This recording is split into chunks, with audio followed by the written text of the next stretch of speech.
Baik teman-teman, kali ini saya akan membahas tentang penelitian fenomenologi menurut Chris Webb.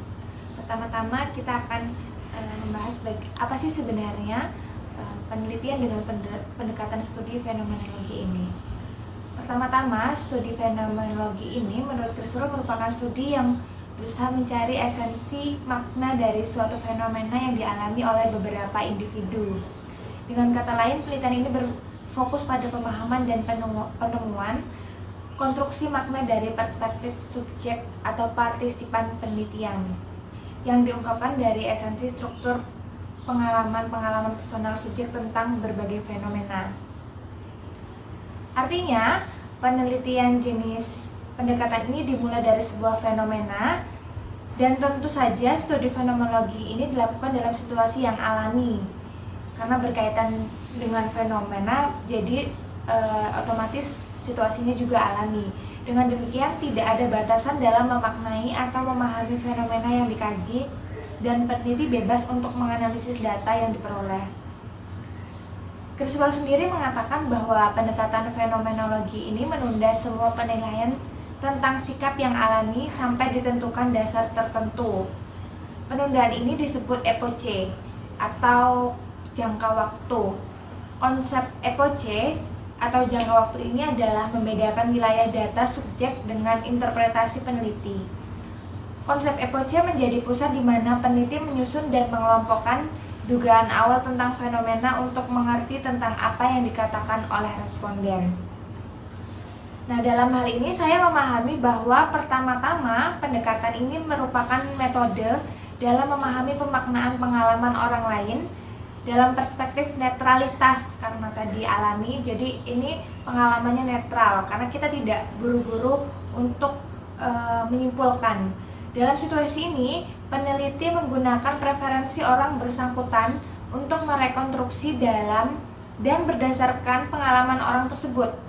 Artinya dalam kondisi ini peneliti menanggalkan dirinya sendiri, epoche-nya ada di sini, jangka waktunya ada di sini, dan berupaya membangun dari pengalaman orang lain.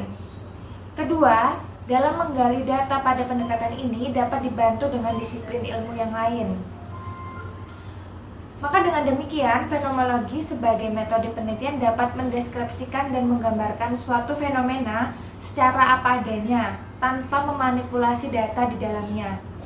Dan dalam kondisi ini, kita sebagai peneliti harus mengesampingkan terlebih dahulu pemahaman kita tentang apa yang kita teliti, begitu tentang fenomena-fenomena yang kita teliti, sampai pengetahuan dan kebenaran yang ditemukan benar-benar objektif, begitu. Dan yang kedua, metode ini memandang objek kajiannya sebagai sesuatu yang utuh dan tidak terpisah dengan objek lain, jadi saling berkaitan begitu. Dan untuk prosedur melakukan penelitian fenomenologi, pertama-tama yang harus dilakukan adalah tentukan apakah masalah penelitian yang baik paling diteliti itu apa dengan menggunakan pendekatan fenomenologis.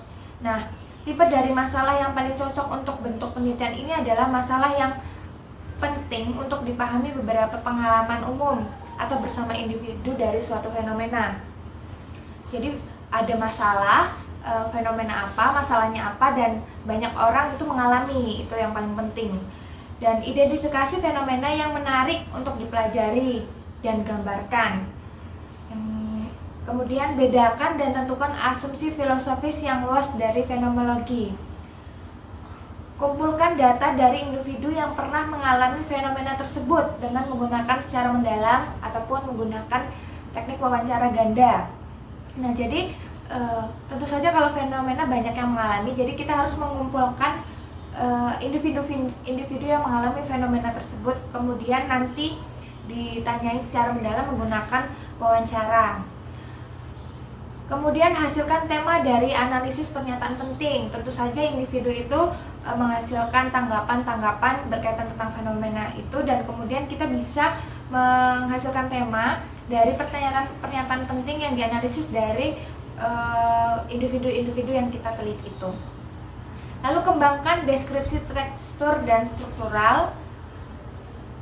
Lalu hasil itu dapat kita deskripsikan berkaitan dengan fenomena yang berdasarkan tanggapan dari beberapa individu yang kita teliti. Lalu laporkan esensi fenomena tersebut dengan menggunakan deskripsi gabungan. Dan yang terakhir adalah sajikan pemahaman tentang esensi pengalaman dalam bentuk tertulis. Jadi fenomena ini mengacu pada pengalaman individu yang mengalami fenomena tersebut. Kemudian ditarik pemahamannya, esensi pengalaman dari individu tersebut, dan dideskripsikan secara tertulis. Nah, jenis-jenis penelitian fenomenologi. Menurut Criswell, ada dua pendekatan fenomenologi yang disorot dalam bukunya ini, fenomenologi hermeneutik dan fenomenologi empiris yang berkaitan tentang transendal atau psikologis. Nah, ini banyak dikutip dalam literatur kesehatan untuk fenomenologi empiris ini. Nah, seorang pendidik dalam bukunya Criswell, Van Manen telah menulis sebuah buku instruktif tentang fenomenologi hermeneutis di mana dia menggambarkan penelitian sebagai berorientasi pada pengalaman hidup, fenomenologi, dan menafsirkan teks kehidupan. Jadi hermeneutik ini berkaitan tentang penafsiran teks kehidupan, dan kalau yang empiris itu berkaitan dengan penelitian-penelitian yang dilakukan pada kesehatan. Lalu apa sih tantangan dalam fenomenologi ini? Nah, penelitian fenomenologi ini memberikan pemahaman yang mendalam tentang suatu fenomena seperti yang dialami oleh beberapa individu. Nah, untuk mengetahui beberapa pengalaman umum dapat bermanfaat bagi kelompok seperti terapis, guru, tenaga kesehatan, dan pembuatan kebijakan. Fenomenologi dapat melibatkan bentuk pengumpulan data yang efisien dengan memasukkan hanya satu atau beberapa wawancara dengan peserta. Tapi di sisi lain, fenomenologi membutuhkan setidaknya beberapa pemahaman tentang filosofis yang lebih luas. Asumsi dan peneliti harus mengidentifikasi asumsi ini dalam studi mereka. Ide filosofis ini adalah konsep abstrak dan tidak mudah dilihat dalam studi fenomenologi tertulis. Selain itu, responden perlu dipilih dengan cermat untuk menjadi individu penelitian, yaitu individu yang memang pernah mengalami fenomena yang dimaksud dalam penelitian, sehingga peneliti dan responden membentuk pemahaman yang sama. Namun tentu saja untuk menemukan responden yang memiliki pengetahuan dan pernah mengalami fenomena tersebut mungkin akan mengalami kesulitan. Sekalipun fenomena ini dirasakan oleh responden secara umum, tapi kita harus perlu teliti untuk memilih responden tersebut agar pemahaman yang kita bangun dari awal itu sama. Tantangan terakhir bagi peneliti fenomenologi adalah bagaimana atau bagi banyak orang lain jika pendekatan yang lebih baru yang dapat menginterpretasikan fenomena selain dari pendekatan fenomenologi ini.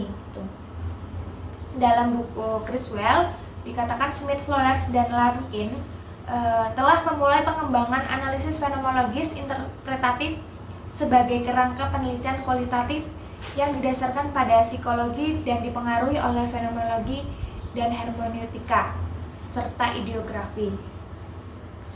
Dan dalam penelitian menggunakan pendekatan fenomenologi ini membutuhkan fokus, pendekatan khusus dan menyeluruh serta sistematis untuk analisis meneliti, yaitu bagaimana fenomena tertentu dipahami dari perspektif orang tertentu dalam konteks tertentu.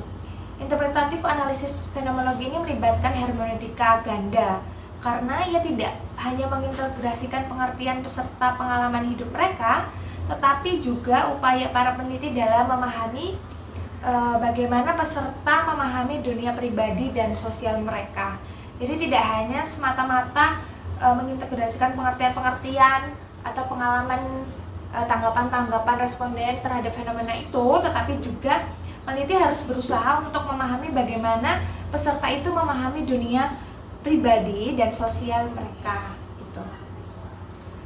Dan analisis fenomenologi ini, teknik analisis datanya dalam penelitian ini menurut Criswell, ini saya baca di buku yang lain, adalah peneliti memulai dengan mendeskripsikan secara menyeluruh pengalamannya, dan peneliti kemudian menemukan pernyataan yang diambil dalam metode wawancara tentang bagaimana orang-orang memahami topik atau rinci pernyataan-pernyataan tersebut, dinamakan horizonalisasi data, dan perlakuan setiap pernyataan memiliki nilai yang setara, serta kembangkan rincian tersebut dengan tidak melakukan pengulangan atau tumpang tindih. Kemudian, pengelompokan data ke dalam unit-unit bermakna atau meaning unit. Peneliti merinci unit-unit tersebut dan menuliskan sebuah penjelasan textual description tentang pengalamannya, termasuk contoh-contoh secara sintagma. Dan kemudian peneliti merefleksikan pemikirannya dan menggunakan variasi imajinatif atau deskripsi struktural, mencari keseluruhan makna yang memungkinkan dan melalui perspektif yang divergen, mempertimbangkan kerangka rujukan dan mengkonstruksi bagaimana gejala tersebut dialami. Dan yang terakhir adalah mengkonstruksi seluruh penjelasan tentang makna dan esensi pengalamannya. Jadi itu berkaitan tentang fenomenologi dari Criswell, penelitian dengan pendekatan studi fenomenologi. Semoga informasi ini dapat membantu dan nanti kita akan diskusikan bersama dalam kelas.